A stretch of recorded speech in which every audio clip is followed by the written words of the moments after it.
Usually Elizabeth opens the boxes. Today I'm going to do it myself with my trusty assistant Zeppo here, who seems suddenly very interested in what I'm doing. We're always exciting when a new book comes in. There he is again. I think people are more interested in Zeppo than they are in what's in the box. But let's not disappoint Zeppo, because I think he wants to know what's in the box. So I'm going to open this up. Thank you, Zeppo. Zeppo apparently is more interested in the letter opener than he is in what's in the box. There you go, Zeppo. Have fun with the letter opener.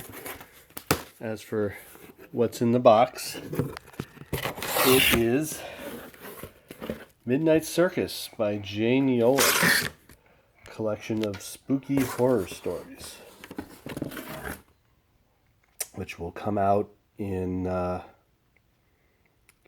October, just in time for Halloween. This is the advanced reader copy.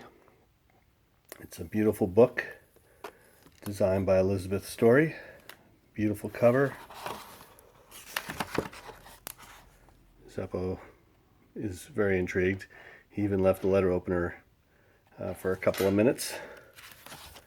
Let's see. Here's the title page. Thank you, Zeppo. I do need some help here. And table of contents. More table of contents. Just a really lovely book that we're excited to have coming out in a few months, and these review copies will be going out very soon. Zeppo will help me get that done.